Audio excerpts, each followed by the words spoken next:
Good evening. And it is evening, about a week and a half before Christmas, somewhere in that range. In fact, I think it's 10 days before Christmas. And I am on a Zoom conversation with somebody I've interviewed more than anyone else. And I consider a friend.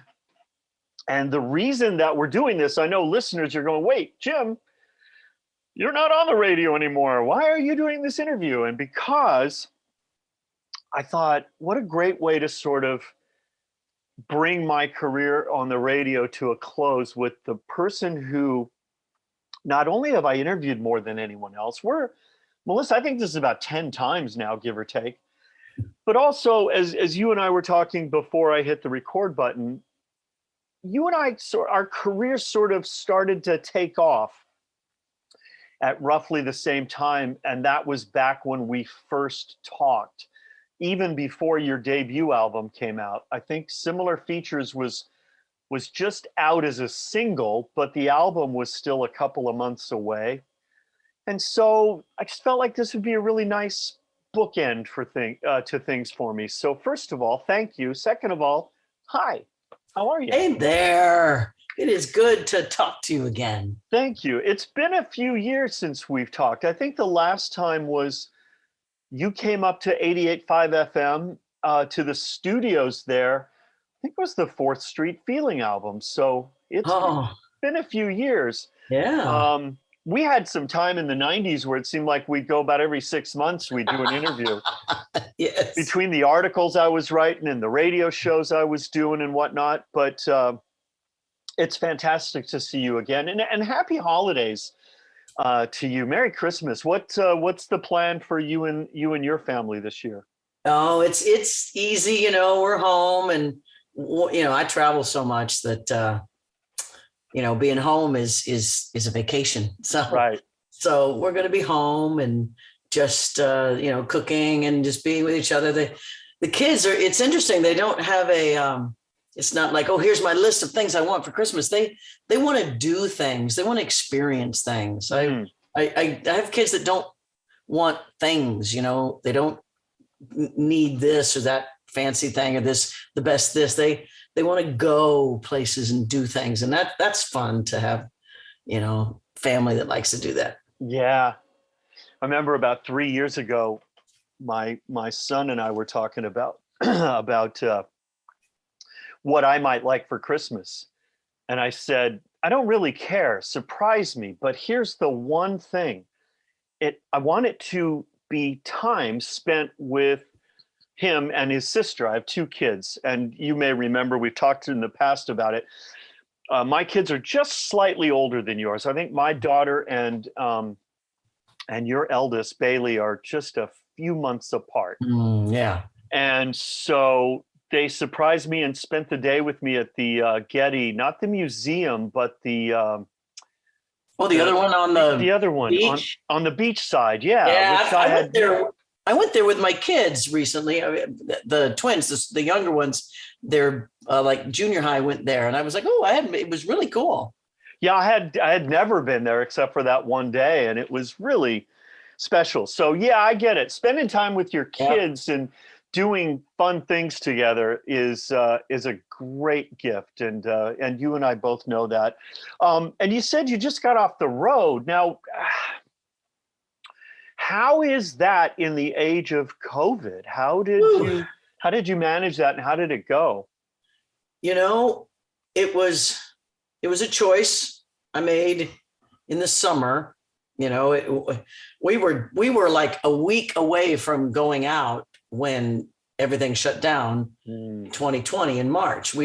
I had the Austin Rodeo March 24th, and then I was on my way.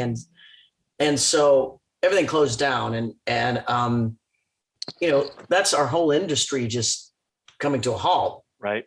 And that's not just me, but all my musicians and my technicians. And, I've got a crew I've got 15 people that, that's our livelihood right there. And right. And, so that was hard for us, then the whole year goes by, and I haven't not ever worked for, over a year. I don't think ever.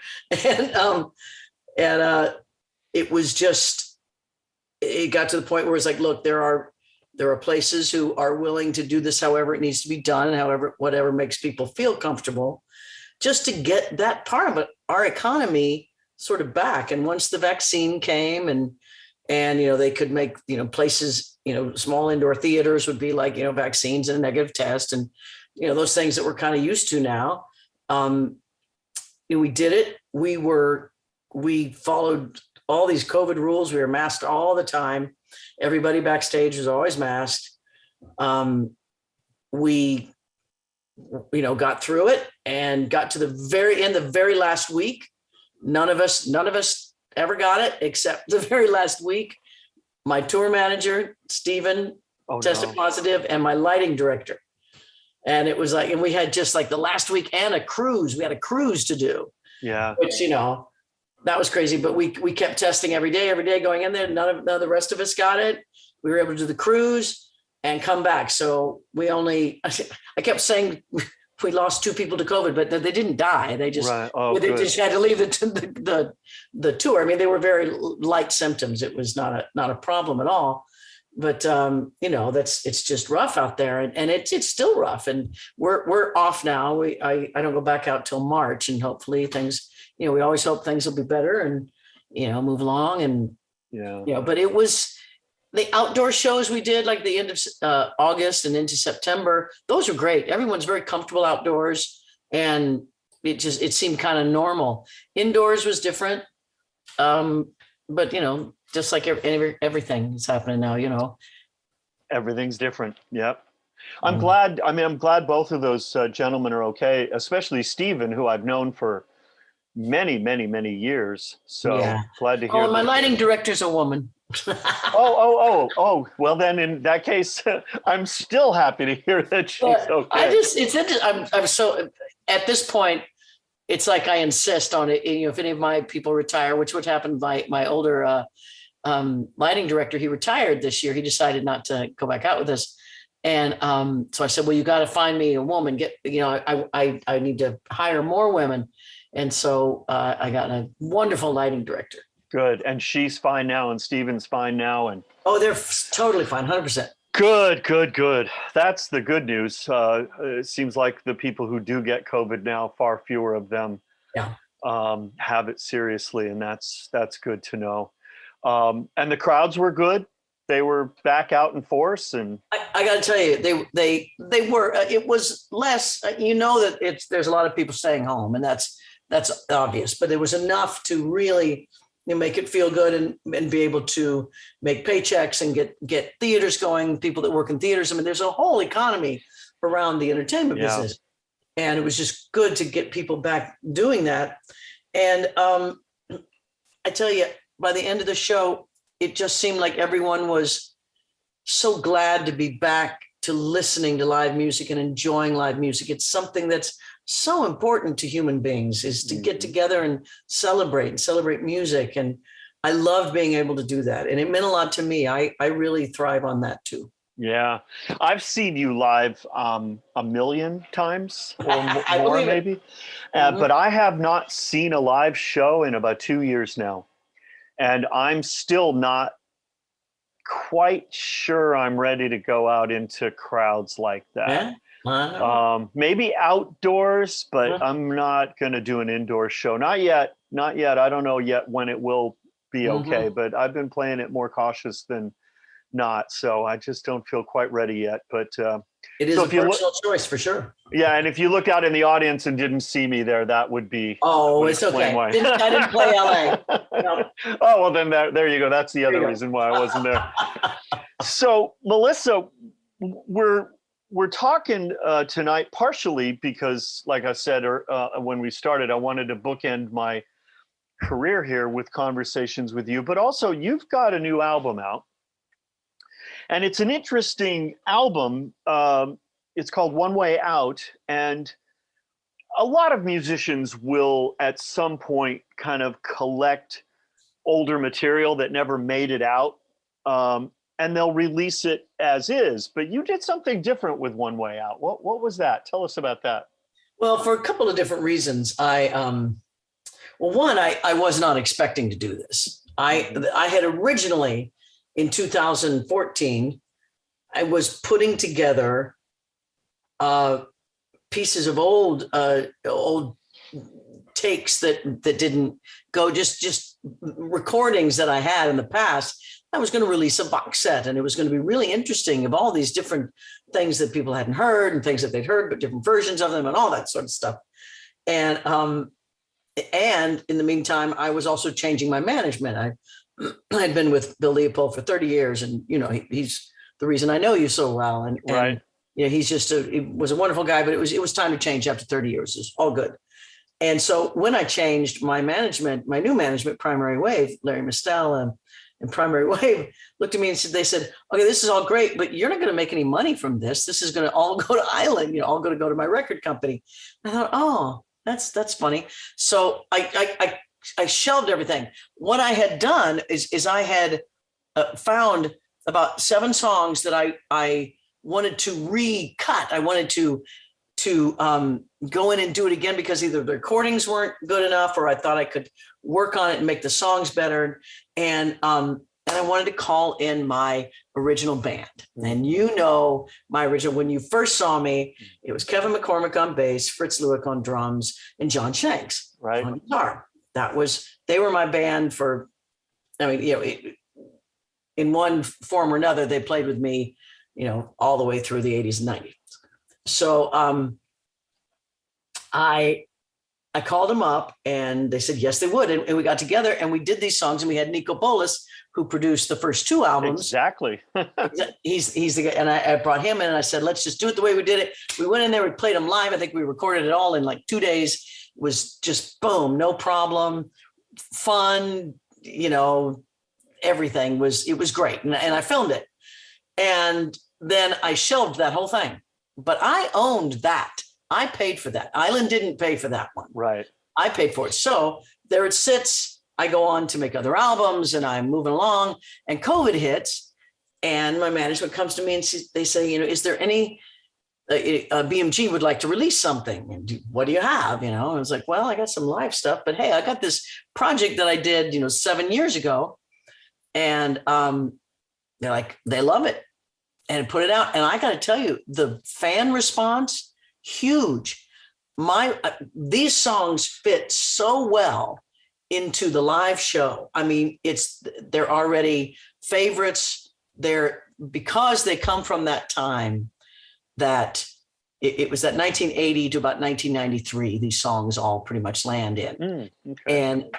And so that was back before I had kids, before I had really had a life. I was just all I did was write songs. and they sounded, they're just absolutely songs that would have fit on any of those first 4 albums. And it's just been a blast. I really enjoyed it.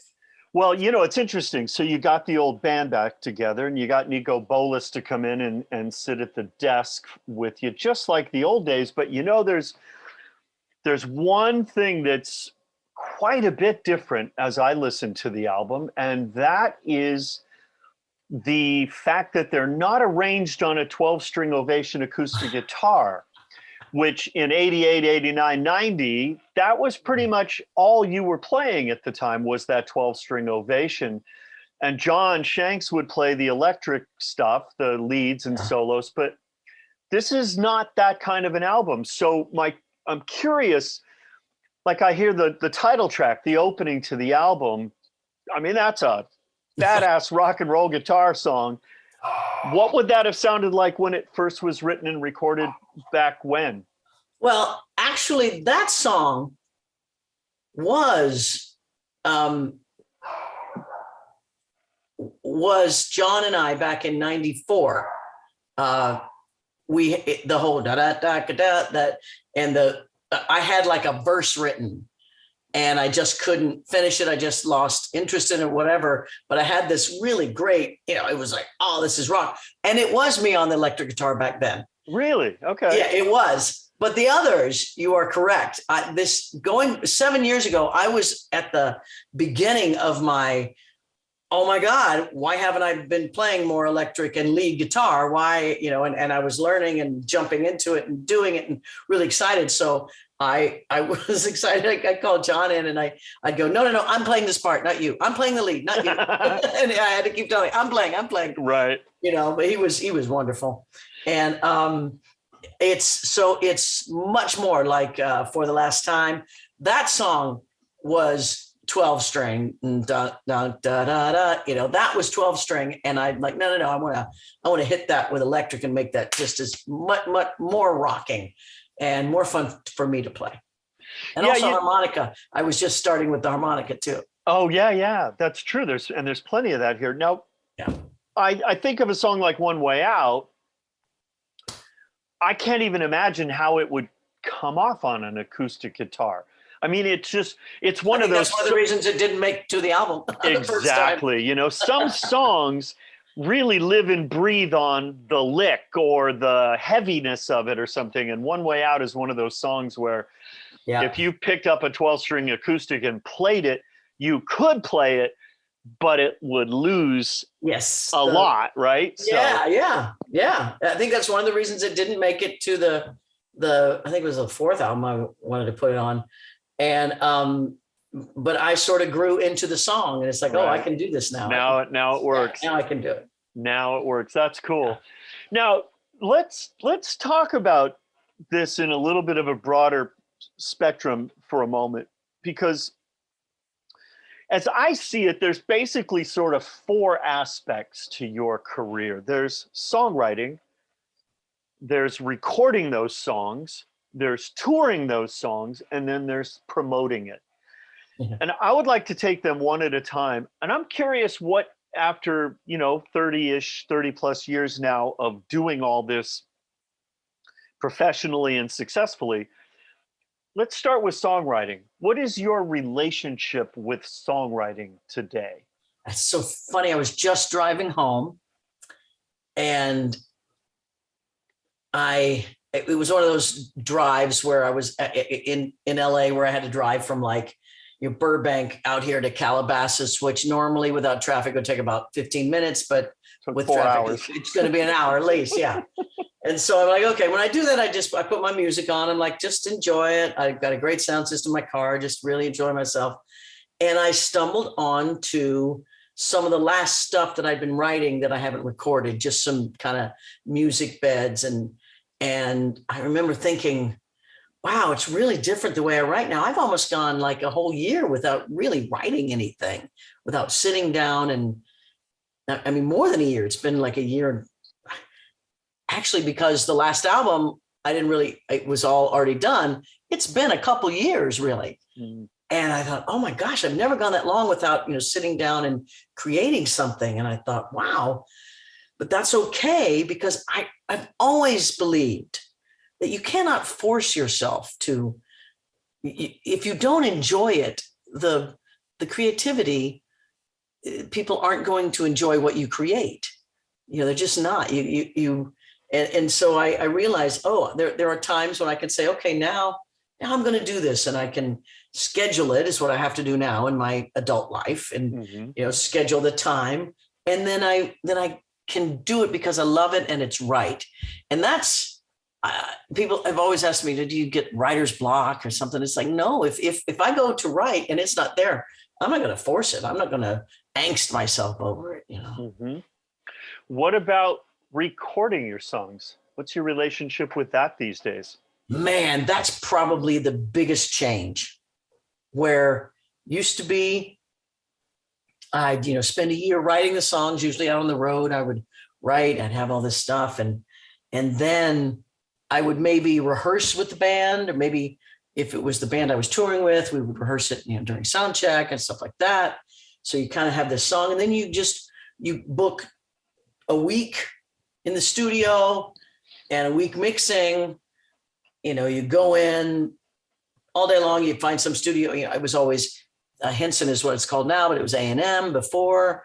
Oh yeah, I know the place. Yeah, and I'd go in there, and you'd just go play these songs live and just go do them. And then at the end of the 90s, it just started changing, and then Pro Tools came in, and the digital sound and the, and radio changed, and what the kids were listening to changed. And so it's like, wow, recording. Now if I wanted to, I could record in my garage, I could record in here if I wanted to. I still like the getting in a room with musicians and playing. I think that's what people like best of me. I do enjoy sometimes the creativity of, by myself, let me take this technology and music, and as long as it's something that hits the heart, I do enjoy that. But ultimately, if I'm gonna get up and play it on stage, I want it to sound like what it's going to sound like on stage. Right. So that's probably it. And it changes. It used to be you'd get a producer, and now it's you go work with one person, one song, and it's really different. And I actually spend a lot of time thinking about just what I might do next, because I don't know. Interesting. Now, you just came off the road. We talked about that. What's your relationship with touring these days? Well, it's still my favorite part of the whole process, is the actual moment that I spend in the same energy, in the same feeling with people, enjoying music. There's just nothing like it. There's nothing like it, and never will be. And it's special, and I'm blessed. So, the other, that's 2 hours a day, the other 2 hours are a lot of travel, and it's hard, and it's work. And I think a lot of people who enter the music business don't understand that it's really a lot of work. Yeah. And and you got to enjoy it. And I do. I love it. I love the family that I have. I love the band. I love going. I love waking up in a hotel room and not knowing where I am. And yeah, I love it. So it was the first time I couldn't tour, which was weird. And I will keep doing my best to be out there and bringing music to people, because it means a lot to me, and I think it means a lot to other people. Yeah, it does. I've been in those crowds many times, and it does. I actually, about 2 years ago, I had the thrill of a lifetime. One of my favorite bands is Counting Crows. Yeah. And they played an amphitheater down in Irvine with about 10,000 people out there. And I got to go up on stage before they did and talk to the crowd about the radio station and introduce the band. And I walk out on stage, and it's still dusk, so it's still light enough I can see everybody. And there's like 10,000 people out there. And the rush that you get when you look out and see that many people all like paying attention to you and listening.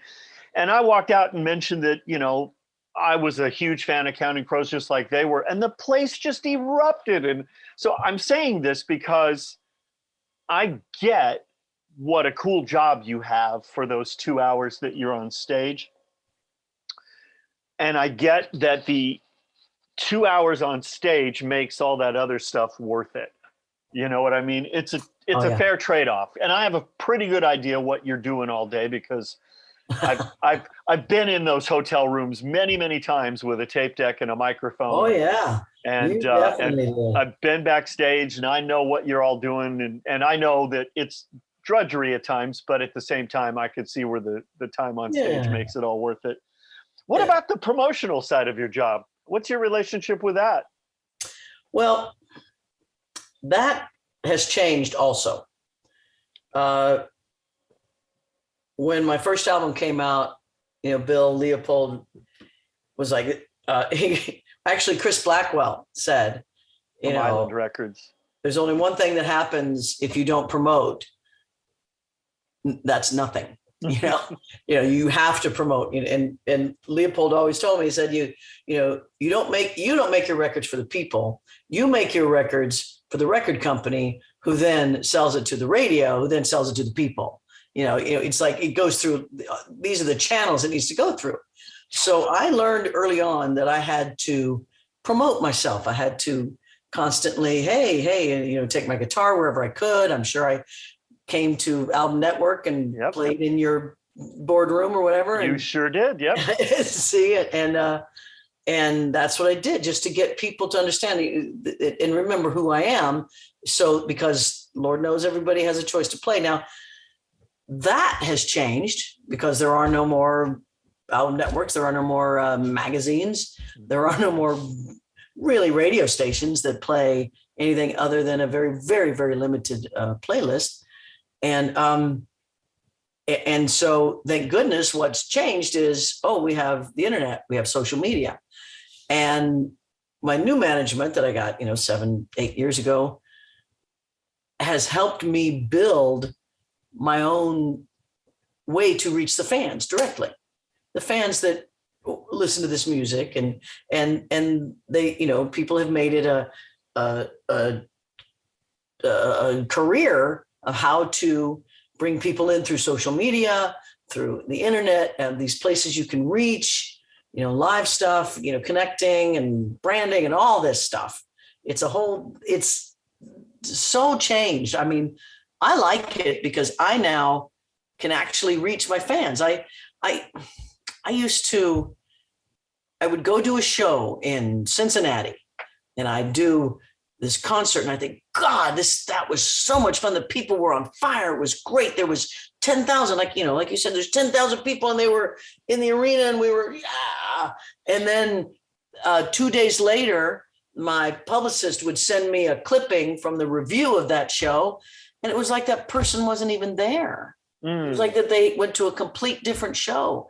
And that was the only feedback I would ever get from that show, is this one person's take on it, who was assigned that show that night and was probably uncomfortable with that many lesbians in one room. It was like, you have no idea what was going on. But now I can in the same with albums, I would only know what the reviewers would say, and if you weren't, if Robert Hilburn hadn't heard of you, or, Rolling Stone, they didn't catch on for a long time. And I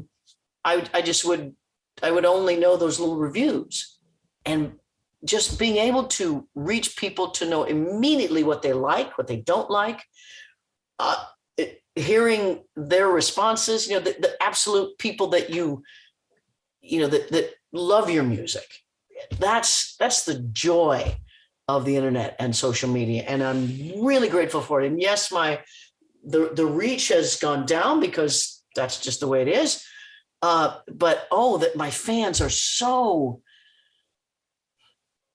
I'm so grateful for them. They love music. They love my music. They made me fall back in love with some of my music that I had forgotten. And it's just really, I'm so grateful. And, streaming the internet saved me during COVID. I was able to, do Ethridge TV and reach the fans that way. Right. Yep. And I've been out there on this end of the internet watching you on Ethridge TV. It's not the same as being in the audience with all those lesbians, but it's they're in the front row usually. But it was still a great way to stay in touch and hear you talk about songs and hear you play. And so it was a nice way to do it during the time when that was your only opportunity. And now, as you said, you have that connection and you can continue to do that in any fashion you like, anytime you feel like it, Yeah. And I love that connection as well. That was among the things that I loved about being on the radio, was that connection to the people who were out there going, oh, hey, Jim's on, turn the radio on.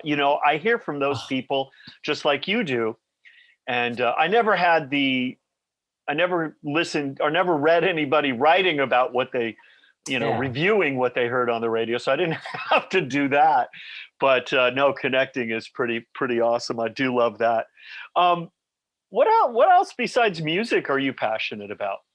Oh, wow. What do you love to do? You know what I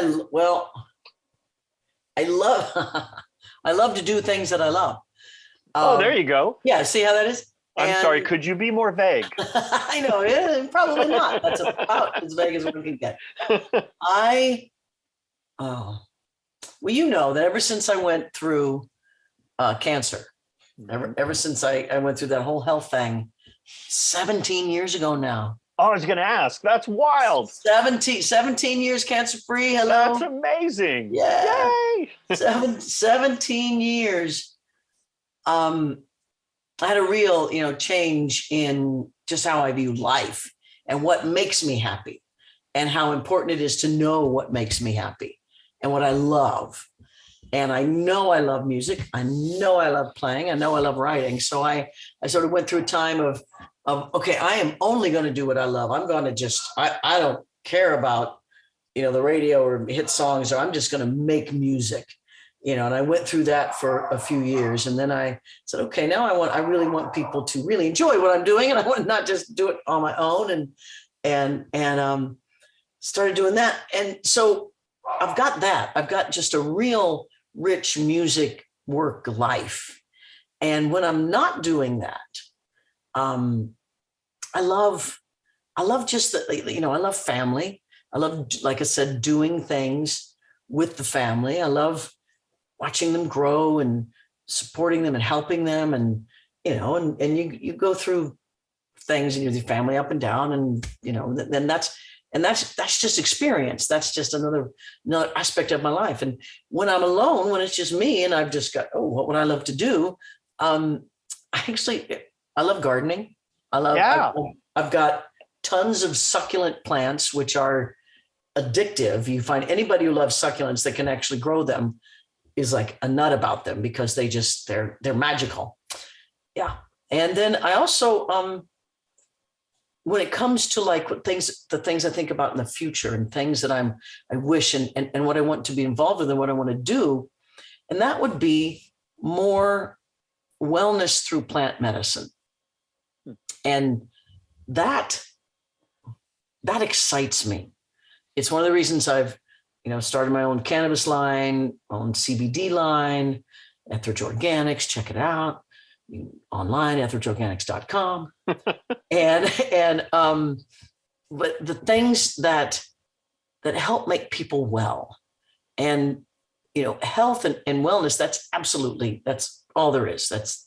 You don't have that, when you're young and you don't have that, you can survive for a while. But when you've lived a few years, it's your health and that's it. And how happiness plays a huge part in our wellness. And I want to combine those loves. I want to bring, love of plant medicine, all types, and music together in a healing way. So I'm thinking about places and things, that excites me. That's a big dream in the future. And we always need to put things in front of us that we're, climbing and reaching for and wanting to create, because that's what makes us happy. Mm-hmm.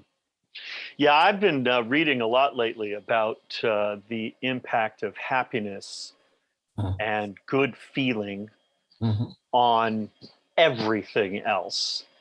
And so happiness in my own and other people's is a big part of my intention these days. So I imagine you relate to that. Yeah, I imagine you grew up, the same sort of way I did, when it was like, okay, work hard. You gotta work hard so that you have something. I don't know what the goal was, but we had to work hard, and it was supposed to hurt, and we're supposed to, get through this. And that's where our parents came from, depression, and you got to work hard. And then there comes a point, it's like, no, work smart, work happy, do what you love and love what you do. And a lot of people are, and you have excuses and stories, but just at whatever level you can, find your happiness. Even if, find out, I just have to let all these things go. Yeah. And start, and it's a constant journey. And then you realize, that's what this is all about, is to take that journey. We're not supposed to, none of us are supposed to be perfect and have it all done. That would be no reason for us to come here and live this life. This is an ongoing thing, and we're creating and doing it. Yeah, I love that. I think you're absolutely right. And I think one of the ways that I've learned how to be happier, even when things aren't going according to plan, is to change my story. You mentioned the word stories a moment ago. And, I would catch myself complaining about the way things were, whining about the way things weren't. And I found I became a happier person in general, and a more cheerful, gregarious, outgoing person that would hopefully help other people be happier when I stopped talking about the things that weren't going right and started talking about how good it feels. Whatever's happening, how good it feels. We just don't realize the power of how we feel. We just don't realize how important it is to talk about and lift your thoughts up. It's a practice. Some of us are practiced at just speaking the down, the low, the hurt, the whatever's wrong, and you end up staying in that vibration. And it may be woo-woo LA talk, but let me tell you, I've lived long enough to see, no, it is very important to stay in your happy and out of stress. We all know medically, we are being shown every day how stress impacts every part of us. So just translate that into, okay, away from stress towards happy. You meditate? Yeah, I do. I don't do it all the time. I don't have like every morning I'm going to get up. There's I use it if I'm, if I start running a little, I really got to stop and meditate. Mm-hmm. And it is a way. Through meditation, I have realized, one, how important it is to be happy and feel good, but how immensely powerful our mind is and our thoughts are, and how we so easily give over to, my thoughts are thinking me, and we just let our thoughts just go. And when we're careless with them, we don't realize that we could train ourselves to have better thought practices. This is not even, you don't even have to be all guru meditation stuff, just to start understanding, because so often that's what depresses so many of us is our thoughts. And there's many people, there's many new brain places that will really help you work with this. Yeah, I mean, I think, it's real easy to just sort of say, well, you can't stop yourself from thinking what you think. And that's true. You can't stop a random thought from coming into your head. But the more I practice and the more I understand, the better I get at recognizing, oops, that's not a thought that's helping me. Yeah. Something that is more positive you can put an intentional thought there, and you can change. And those, I mean, if you study, the neurons and the biology, those are neuro pathways that we've made a groove in there since we first started thinking this way when we were 18 or something, Right. And that groove is just a habit. And the more we stop that, don't think that anymore, the more we don't use it, just like an old road, it goes away. Yeah. And that's where the power is, that just taking the time to change your habits of thought. And I think it's important also to recognize that you didn't learn how to walk the very first time you tried to stand up, and you didn't ride a bike the very first time your dad pushed you along and let go. It takes practice, and it takes intention, and it takes the willingness to say, okay, that didn't work the way I thought it would, but let's keep trying, because when it does work and you do start to recognize the power of your own thoughts, Sorry, get out of the way because here comes happy. You know what I mean? Yeah, absolutely. And that's absolutely what it's all about. And it makes a big difference in your life. Absolutely. Couple more questions for you here. All right. I'm going to show you something on screen here. Before I do, though, I used to do a show on 88.5 FM every weeknight called Advanced Music History, where we would talk about some of the things that happened on that particular date in history. It was about a half an hour show. I'd play some music and whatnot. And about a month and a half ago, you may remember this, you may not remember it, but about a month and a half ago was the 25th anniversary of when you were on the cover of Newsweek magazine. And we're having a baby. Having a baby. And about 2 weeks ago, I was going through some boxes of old stuff, and believe it or not, this just happened to be in one of the boxes. And I signed it. Look at that. I was just going to say, wrong side. Yeah, there you go. And I'm looking at the address. Oh, I lived on that street back then. Anyways, we're having a baby, just like you just said. And then the subhead was, can gay families gain acceptance? And so 2 questions. First of all, I remember when this came out, and you and I knew each other at that point. I don't think I talked to you about it at the time, but I remember thinking to myself, wow, that must have taken a lot of courage on your part and on Julie's part to do that, because 1996, things weren't the way they are now. So question number 1, did it feel courageous to you? Were you scared to do that? And question number 2, how much have things changed in 25 years for the better, huh?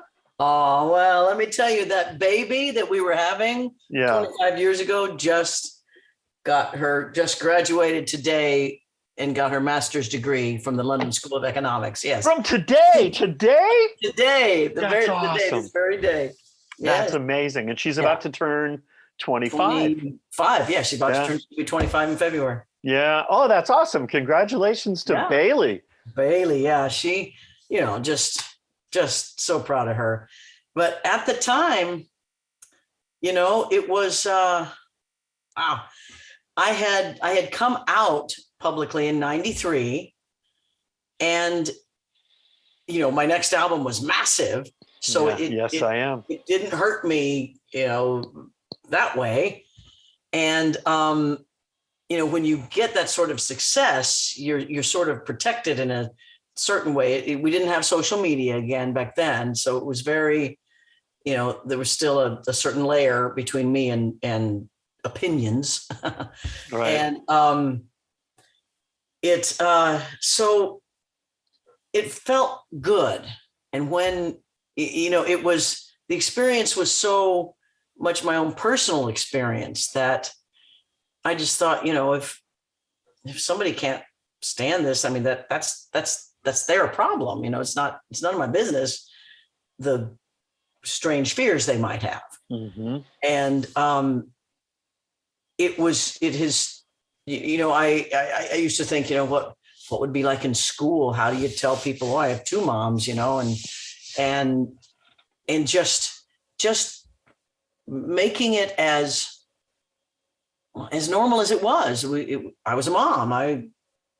This is my daughter, and it's just, there's all kinds of families in the world, all kinds. And I tell you, nowadays, meeting people and having them tell me that it was because of that they knew that they could have a family, and all the families that felt acceptance after that, really, really, I mean, people still come up and talk to me today about that. And that means a lot. And courage is not something you think about. Courage is something you look back on and go, I guess I had courage, but I didn't want to do it any other way. This is something I wanted. This made me happy. This was, again, there's that happy thing. And looking back, I wouldn't change a thing. It was so special. And it was, like I said, my child, and she's all graduated up and living life. Yeah, we've talked about our kids over the years. It's the greatest thing, isn't it? It really is. All right, one more question for you. You and I are both huge, huge fans of a singer-songwriter from New Jersey. Yeah. And a couple of years ago, you did VH1's show. What was it? I can't remember what it was called. Unplugged? Was it the Unplugged thing? Yeah. It was the MTV Unplugged. Yeah. Yeah, MTV Unplugged, and you got Bruce Springsteen to sing with you. Now, I've had a chance to chat with him a couple of times, and I got a bear hug from him one time when we were talking about kids, our kids. One of the highlights of my life. But I've never gotten to sing with him, and I've never gotten to, get that close to him. And I'm curious, are you still friends with him? I have not spoken to him in over 10 years, which happened to a lot of people that I was hanging out with, 10, 15 years ago. We all had families, and it just sort of life goes on, and wasn't anything happened. It was just those moments that brought us together just weren't happening anymore. So, but for a while there, we were very good friends. Can you text him? This was before text. I didn't have it. Yeah, no, this is like the late 90s. Do you still have a way to reach out to him right now? I mean, could you do that? I could go through people, and I'm sure, right. And I've done that before. I've, hey, are you in town? No, I'm not around. That sort of thing. Right. But one of the last times I saw him, actually, I was having dinner with Steven Spielberg, and it was my birthday or something around there. And he goes, "Oh, I got a present for you." And I was like, "Okay." He says, "Wait a minute, you'll be here in a minute." And it was Bruce. I'm like, Steven Spielberg got me Bruce Springsteen for dinner. I was like, "You're crazy. You're crazy." He was just he happened to be in town, and we all saw each other. So it was great. That's awesome. Yeah, but having Bruce, that was MTV saying, "Okay, we're doing the Unplugged." I was talking to the producers. I said, "Is there anyone you want to sing with, do a duet with?" And I said, "Well, there's one guy that my dream come true, but it's Bruce, And they said, "Well, let's ask him." I was like, "All right, good luck. Sure." And the next day they called back and he said, yes. And I said, "You're kidding me." And I was going to do Thunder Road anyway, as sort of, I was doing a Joan Armatrading song, a Janis Joplin song, and a Bruce song. I just wanted to, those were my big influences. And I was going to do the song anyway. So I said, "Well, I was going to do that." He goes, "Well, let's do that." I was like, "Oh my God." And so he came, we rehearsed. It was in New York City. We rehearsed just in the room. And some of my favorite things, we're singing it. And all of a sudden he looks at it and he goes, "Well, there's no chorus in this song. There's just a whole lot of words." I was like, "Yeah, it's a pretty good song though." You wrote that as a pretty good song. I wouldn't worry about there not being a chorus in this song. It's pretty good. And then he came down on stage and he looked around and he goes, "Where's your band?" And I said, "Bruce, it's Unplugged." And this is before he'd done Tom Joad or anything. Right. And he said, "You're playing all by yourself?" I'm like, "Well, yeah, that's where it came from. I used to play in the bars solo all by myself, and this is Unplugged. This is me." And he sat in the wings and he watched my whole show. And we hung out for about 4 or 5 years after that, a lot. We were having kids. We had small kids, and had mine, and he was he and Patty were just wonderful, just down to earth people. Mm-hmm. And it was one of the greatest. One of my favorite performances would be singing Thunder Road with him. And I remember thinking, "Oh, the world isn't going to see this." And then when YouTube came along, and it's got 13 billion views now. I just watched it tonight. It's 8.5 million right now, which is just amazing. Yeah. Amazing, right? So I love that people can actually find it on YouTube and watch it, because it's really one of those special moments in my life. It was special to watch it. I'm sure that it had to have been amazing. I mean, you're sitting there playing your guitar and looking over there and like, "Oh my God." Yeah, it was Bruce Springsteen. It was Bruce Springsteen. The first thing he said when he walked out on stage to you, finally, after a minute, you're out there, he goes, "Well, I guess we better be good." Yeah, I know. And I'm thinking to myself, if I'm Melissa Etheridge right now, I'm thinking, "Oh my God, I better be good." I mean, I asked for this and now I got it, but I better be worthy of it, right? Exactly. And you were. And you Oh, were. thank you. You've watched it afterwards. You know, Yeah. it went really, really well. So awesome. Well, listen, this was a lot of fun and a different kind of a conversation than we've had in the past. Yeah. Usually the interviews we have is like, you know, you get X amount of time and it's all about the new album. But this was Yeah. nice to just have It's wonderful. a conversation. And Well, Jim, I you're appreciate it. a musical, historical music, a big part of music, big part of rock and roll. I don't know if your listeners know just, you know, all the things that you did and all the things that you you know, wrote about and talked about and knew, and you know, you were there in rock and roll, and it's just so good to you know, have it is so nice to have someone who was there by my side and you know, watching it all, and it means a lot, and you're a big part of music and rock and roll, and I hope you know that. Oh, thank you.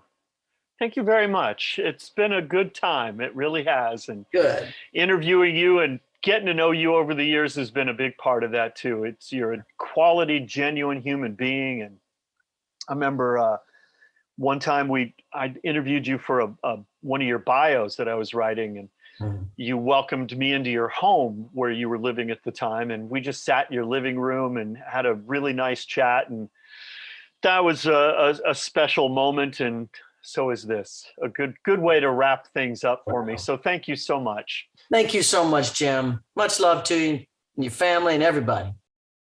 88.5 FM, KCSN, and KCSN HD1 Northridge, Los Angeles. KSBR and KSBR HD1 Mission Viejo. A service of California State University Northridge and Saddleback College. Member-supported public radio. Streaming on the web at 885fm.org.